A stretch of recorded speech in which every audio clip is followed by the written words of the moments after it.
Shalom, Haverim, sejam bem-vindos a mais um vídeo comentando a Parashá da semana, hoje com a Parashá Vayeshev. Vayeshev, que significa e se estabeleceu, e que continua com a história do nosso patriarca Yaakov, quando ele se estabeleceu na Terra Sagrada, depois de 20 anos longe de casa, fugindo da ira de seu irmão Esav. Agora, o nosso patriarca Yaakov está de volta à sua terra natal, a terra prometida. E como eu venho explicando ao longo do livro de Bereshit, a história dos nossos patriarcas são um protótipo para as futuras gerações do povo judeu que são descendentes dos seus lombos.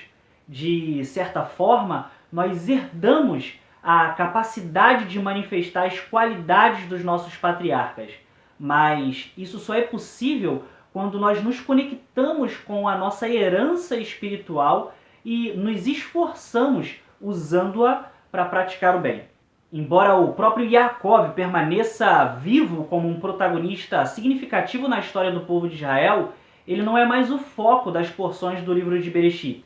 Agora, a Torá se concentra na história dos seus filhos, e mais precisamente em dois deles. A Parashá está dividida em duas partes. A história de Yosef, que logo é interrompida para contar sobre os acontecimentos da vida de Yehudá. Por que Hashem resolveu nos ensinar sobre o casamento de Yehudá e Tamar no meio do relato da história sobre os sofrimentos de Yosef? Os nossos sábios de sagrada memória explicam que nada na Torá é por acaso. E por isso nós devemos entender que quando a Torá insere a história de Yehudá no meio da história de Yosef, ela está querendo nos ensinar sobre a forma maravilhosa pela qual Hashem guia a história humana. As pessoas têm a tendência de se ocuparem com os seus próprios assuntos, pensando que nós estamos mesmo dirigindo o curso dos acontecimentos da humanidade. Temos uma falsa sensação de livre-arbítrio. Não nos damos conta que as nossas escolhas são limitadas e que, na realidade, é Hashem que guia a história lá de cima, dirigindo o desenrolar de todos os acontecimentos para as finalidades que ele deseja. Ou seja, nada acontece fora do seu domínio e de sua vontade. Tudo acontece e contribui para o objetivo final que ele planejou. Por isso, enquanto os filhos de Israel estavam ocupados vendendo Yosef, ou enquanto Yosef estava mergulhado em pensamentos sombrios com respeito à sua separação de seu pai, enquanto Yaakov chorava por Yosef, Yehudá se casava com Tamar. E enquanto todas essas coisas estavam acontecendo, Hashem estava preparando a luz de Mashiach. Afinal, foi a partir da união de Yehudá e Tamar que Yehudá pôde gerar um descendente digno para que trouxesse o nosso grande rei Mashiach, Yehoshua de Natzrat.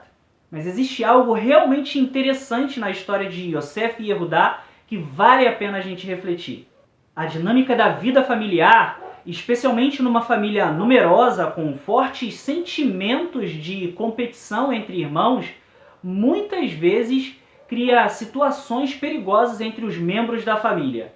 A famosa história de Yosef e seus 10 irmãos mais velhos nos ajuda a entender as tensões, mal-entendidos, paranoias e ciúmes que podem perseguir até mesmo as melhores famílias. Assim, o drama trágico que começa a se desenrolar na porção da Torá de Vayeshev serve como um modelo para a história de todo o povo judeu. A história de Yosef e seus irmãos, e particularmente os papéis de Yosef e Yehudá nessa história, não terminam com a narrativa da Torá aqui em Bereshit. Na história judaica posterior, após a morte do rei Shilomo, a nação judaica foi dividida em duas nações. O reino de Israel, governado pela tribo de Efraim, filho de Yosef, e o reino de Yehudá, governado pela casa de Davi. Assim, a competição entre os dois principais filhos de Yaakov, Yehudá e Yosef, sobreviveu por séculos. E o resultado final dessa divisão dentro da nação judaica foi um desastre para ambos os lados. As duas partes da nação ficaram enfraquecidas e, com o passar do tempo, tinham menos influências sanguíneas uma sobre a outra e, no final das contas, até entraram em guerra entre si. criando assim a situação lamentável onde judeus derramaram sangue de outros judeus. No final, Yosef, ou seja, o reino de Israel, foi disperso e misturado entre as nações. É uma situação triste registrada para nós no Tanar. Yosef e Yehudá seguiram caminhos separados, mas a nação judaica em geral sofreu amargamente com isso. E na literatura rabínica, durante a Idade Média, e até mesmo na nossa era atual, as sérias divisões e disputas que aparentemente sempre atormentaram a vida judaica foram vistas como ecos contínuos da dificuldade da união entre Yosef e Yehudá. Os rabinos do Talmud até dividiram o próprio Messias em dois personagens, o Mashiach ben Yosef e o Mashiach ben David, apesar de, inicialmente, ele ser apenas um único Messias. Segundo os profetas sagrados, a redenção e o cumprimento das promessas divinas dependem tanto de Yosef quanto de Yehudá. E o nosso povo só cumprirá a sua função no mundo quando ambos se unirem e forem plenos participantes do processo de redenção. Mas assim como aconteceu na história de Yosef, algumas pessoas se tornam cegas para os sonhos e aspirações de um irmão. Eles se sentem de alguma forma ameaçados por alguma exuberância juvenil ou por previsões de sucesso de alguém que possa alcançar uma posição dominante na família. Eles o veem como um inimigo, uma ameaça ao seu próprio ser ou ao futuro do povo judeu. Isso foi exatamente o que aconteceu com o Rabbeinu Yehoshua de Natzrat em sua época. Ele foi rejeitado e considerado inimigo por seus irmãos. Não havia lugar para ele entre eles. E essa é a situação de muitos dos filhos de Israel espalhados pelo mundo afora. Muitos estão se despertando para a sua herança espiritual, para a Torá, para o judaísmo nesses últimos tempos.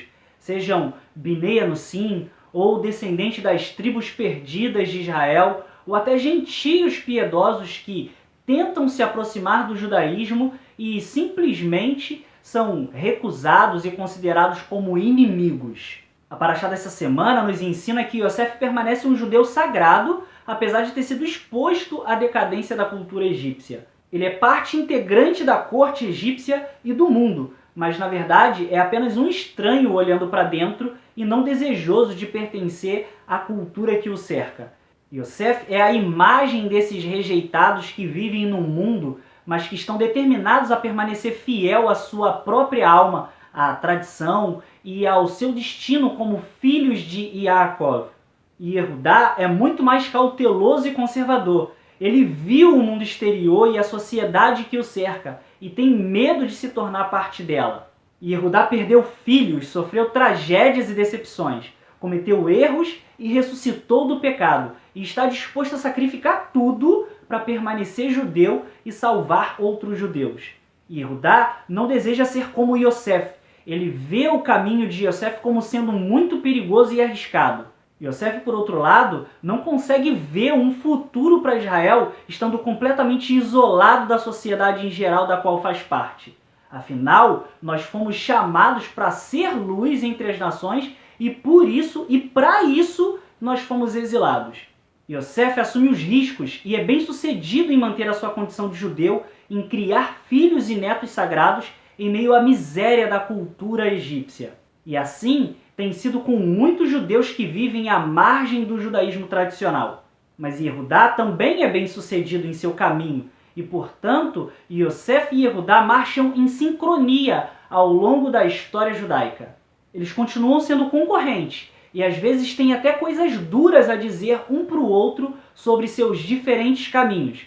Mas no final, eles são os dois pilares da sobrevivência da sociedade judaica. Eles se complementam, mesmo que muitas das vezes não se elogiem. Eles são parceiros no processo histórico, messiânico e redentor da história judaica e na propagação do monoteísmo entre as nações. Somente quando ambos reconhecerem que precisam um do outro nesse processo é que Hashem cumprirá a palavra do profeta Yeshayahu que disse: "E acontecerá naquele dia que a raiz de Jessé, a qual estará posta por estandarte dos povos, será buscada pelas nações. e o lugar do seu repouso será glorioso. E há de ser que naquele dia Hashem tornará a pôr a sua mão para adquirir outra vez o remanescente do seu povo que for deixado da Assíria e do Egito e de Patros e da Etiópia e de Elam e de Sinar e de Ramat e das ilhas do mar. E levantará um estandarte entre as nações e serão ajuntados os desterrados de Israel, e os dispersos de Jehudá congregará desde os 4 confins da terra, e será afastada a inveja de Efraim, e os adversários de Jehudá serão desarraigados. Efraim não invejará Jehudá, e Jehudá não oprimirá a Efraim. Que possamos estar engajados e unidos em nossa luta pessoal e nacional para construir uma nação de Torá e um mundo melhor. Que possamos ver esses tempos de paz e que seja em nossos dias. Shabbat Shalom.